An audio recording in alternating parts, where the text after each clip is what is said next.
Welcome back into Live and Now from Fox. I am Andy Mack. This was the scene just moments ago out of Monroe County as Brian Kohberger was out of the courtroom in this extradition hearing, and certainly following this one as he faces those 4 counts of first-degree murder back in Moscow, Idaho, and could be back in Idaho in the coming days. To hear more about this and what this hearing means, we're going to be joined now by Brian Silber, a former prosecutor. Thank you so much for joining us here on Live Now from Fox. First and foremost, what can you tell us about what this extradition hearing means and how soon potentially Brian Kohberger could be back in Idaho?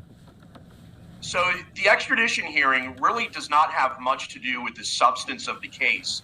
What happens is when a person is located outside of the jurisdiction, here the defendant is in Pennsylvania, there's an Idaho warrant for his arrest.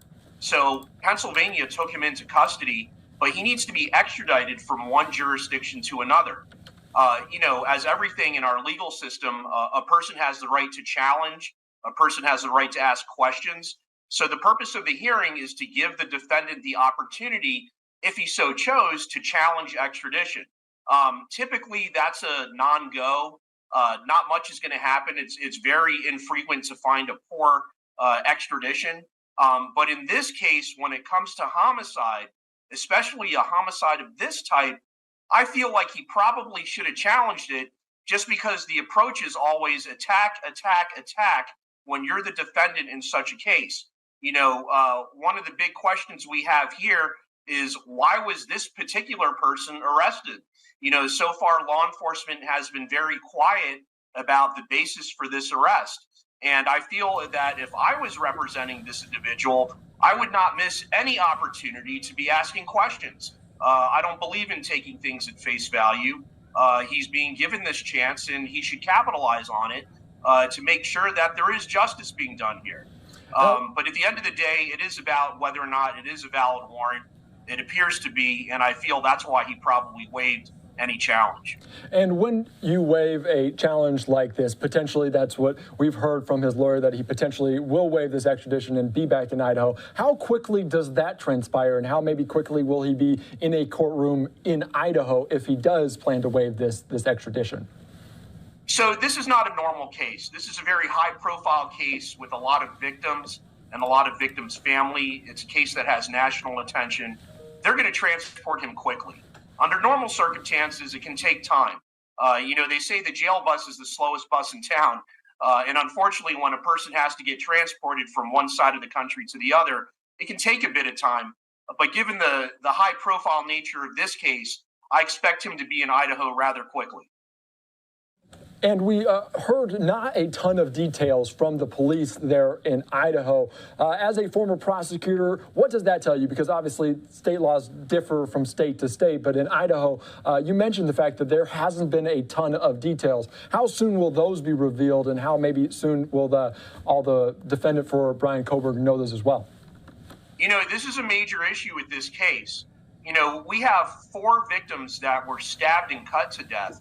Basically 4 separate crime scenes, even though they happened in one house. And it's been many, many weeks, I believe a few months actually, since we've heard anything. And law enforcement has been silent. They haven't said any details. They haven't told us the basis for this man's arrest. There's mumblings about DNA, but it wasn't directly his DNA. They've been very quiet. And I got to tell you, as a trial lawyer, I find that troubling. Because usually when law enforcement has a good case against somebody, they parade around their evidence. They're the first ones, for instance, in a major money seizure case, to lay out all the currency on the table. They do a big drug bust. All the drugs are on the table. They get a guy dead to rights. Here's the proof that we have. But in this case, this investigation has been going on for a very long time. We have not heard any details. And it raises a major question. What do they really have on this guy? We have a small law enforcement agency that hasn't investigated a murder in 7 years or whatever it's been. It's not like the New York Police Department is conducting this investigation. They probably have a homicide there every few hours. So it begs a lot of question. Why this guy? Why someone in Pennsylvania? And the more silent they are about it, the louder the question is. And I think This defendant certainly is entitled to answers, and so is the public. And I think the big point you brought up was also DNA in the car, two key pieces potentially to what the Idaho police are looking into. From your perspective, how big are those two pieces of evidence, from what you're looking at? The answer is it's yet to be seen. And something the public does not understand until they become a juror in a criminal case is that not all DNA evidence is created equal, okay? Some DNA evidence is very reliable, and other DNA evidence is terribly unreliable. You know, sometimes it can pin the exact person. Other times, they're not so sure. And that assumes you have a properly collected, properly stored, and properly tested sample. You know, when you have a local police department in a rural area that has very little homicide experience, it's not uncommon for them to trample on these crime scenes and conduct collection of evidence in a manner that is not forensically sound. You know, this evidence, even if it has a clear-cut answer, may end up being challenged for lack of admissibility because it became suspect. They didn't collect it properly. It was maybe, subjected to contamination, for instance. I'm not saying any of that necessarily happened in this case, but waving the banner of DNA only informs people who don't know much about DNA. It doesn't tell me anything as a trial lawyer. We definitely need to hear more detail. And again, their silence on this issue is troubling. That is a major issue. If they had this guy and the DNA was so good, then why aren't they telling us about it? Definitely, and hopefully we'll hear from Pennsylvania police in the coming hours, so we'll take it to you here on Live Now from Fox. Another point of this case that continues to captivate a lot of people is the fact that Brian Kohberger, was a Washington State PhD student studying criminal justice and criminology. What do you make of that? Absolutely nothing. It means nothing.